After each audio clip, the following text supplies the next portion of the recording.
भारत ने अपने Asia cup final का टिकट कटा लिया है, लेकिन आखिरी जो सुपर फोर स्टेज का लीग मैच है वो भारत का होगा बांग्लादेश के खिलाफ। तो बांग्लादेश से हम क्या क्या एक्सपेक्टेशंस कर सकते हैं, क्या क्या वो थ्रेट्स हो सकते हैं, खतरे हो सकते हैं भारतीय बैटिंग और बॉलिंग को बांग्लादेश की टीम से, एक बार चलिए उस पर कर लेते हैं चर्चा। और सबसे एक सरप्राइजिंग चीज़ जो पिछले 3 मुकाबलों में रही है वो रही है ये प्रेमदासा स्टेडियम की पिच। बहुत ज़्यादा कॉम्प्लेक्सिटीज़ है, बहुत ज़्यादा अनप्रडिक्टेबिलिटी है इस पिच को लेकर, क्योंकि आपको याद होगा एशिया कप फाइनल के पहले जो पाकिस्तान अफगानिस्तान की सीरीज इस वाले वेन्यू पर खेली गई थी, तो तब जो पिच थी यहाँ पर मौजूद वो हार्ड थी। बाउंस वहाँ पर तेज गेंदबाजों को अच्छा था, निप मिल रहा था बॉल से, सरफेस से। और वही अगर पहला जो पाकिस्तान और भारत का मुकाबला हुआ था वहाँ हरी पिच देखने को मिली थी जहाँ स्विंग कर रहा था बॉल दोनों तरफ। तो फिर राउंड 1 से राउंड 2 पर हम लोग जब आते हैं तो फिर बिल्कुल ही अलग नेचर हो जाता है पिच का, एकदम फ्लैट नज़र आती है, ना पिच ना स्पिन इस पर मौजूद है, ना पेस से मूवमेंट कोई ऑफ द सीम मिल रही है। और फिर अंत में भारत जब श्रीलंका से भिड़ा तो वहाँ पर एक अलग ही टर्निंग ट्रैक देखने को मिला जो कि एक्सपेक्टेशन से परे था। हालांकि लग रहा था ड्राई सरफेस है, लेकिन इतना स्पिन 3 डिग्री 4 डिग्री तक मिलेगा ये दोनों ही टीमों ने एक्सपेक्ट नहीं किया था। तो सबसे पहले तो अगर इस वाले मैच की बात करें स्पेसिफिकली भारत और बांग्लादेश की, तो बांग्लादेश की तरफ से जो मुझे लगता है कि 2-3 खतरे जो हो सकते हैं, जैसे पिछले वीडियो में हमने बताया था कि श्रीलंका की तरफ से दुनित वेलालागे जो लेफ्ट आर्म स्पिनर, वो भारत के लिए खतरा साबित हो सकते हैं और वही हुआ। उन्होंने 5 विकेटें गेंद के साथ ली, फिर बल्ले के साथ 42 रन बनाए। तो इस बारी भी शाकिब अल हसन जो कि एक लेफ्ट आर्म स्पिनर जहन में आते हैं बांग्लादेश की टीम के अंदर, तो शाकिब अल हसन और साथ में नसूम अहमद, शायद नसूम अहमद ही है या फिर हाँ नसूम अहमद है। तो शाकिब अल हसन, नसूम अहमद, ये जो लेफ्ट आर्म ऑर्थोडॉक्स है ये फिर एक बार तंग कर सकते हैं भारत के टॉप ऑर्डर को। और फिर अगर ऑफ द सीम अगर मूवमेंट पिच पर रही तो शोरूफुल इस्लाम इनके एक बहुत ही स्किलफुल लेफ्ट आर्म पेसर है।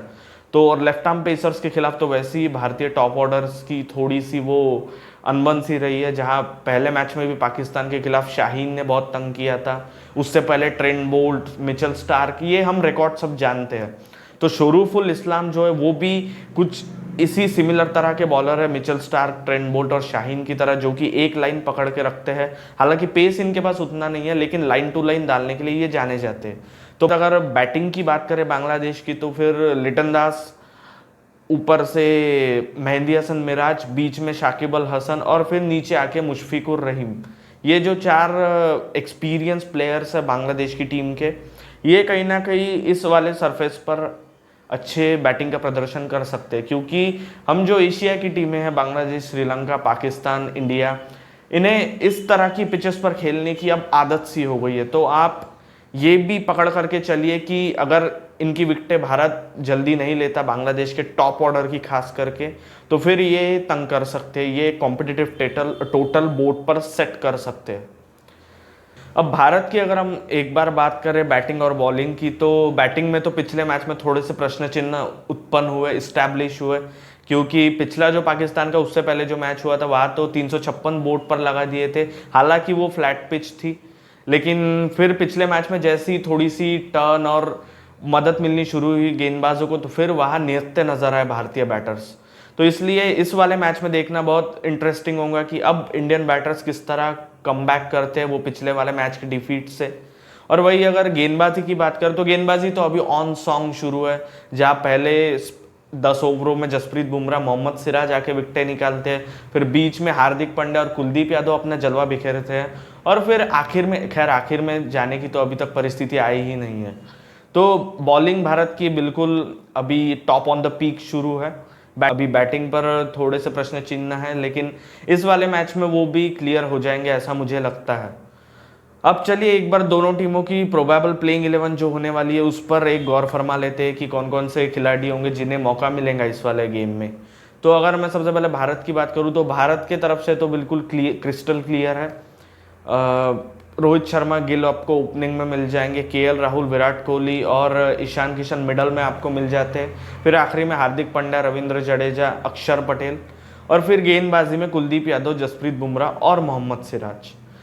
तो यहाँ तो कुछ चेंज मुझे लगता नहीं है। शार्दुल बहुत से लोग एक्सपेक्ट कर रहे हैं कि अक्षर के जगह पर वापस आ जाएंगे, लेकिन वो ऑन द गिवन डे आपको पिच किस तरह की मिलती है, मौसम कैसा होता है, ओवरकास्ट, उस पर बहुत डिपेंड रहेगा। लेकिन मुझे लगता नहीं है,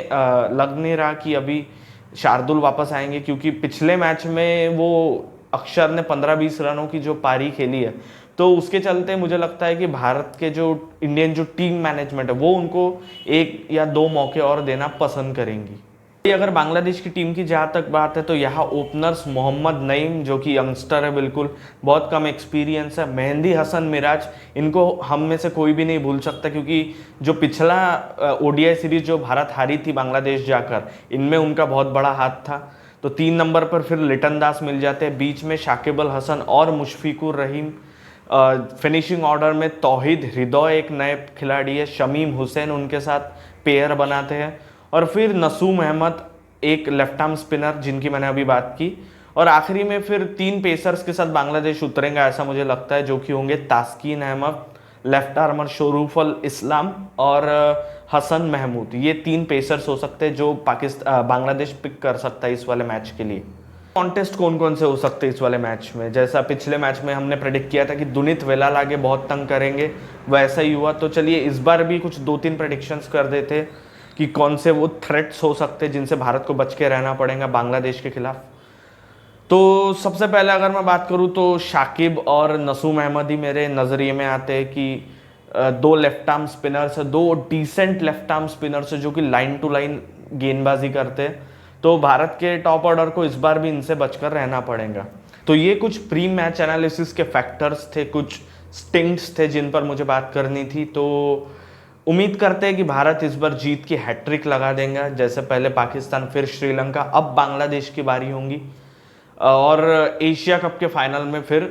एक बहुत ही हाई लेवल का कॉन्फिडेंस और बिलीफ लेकर के उतरेंगे।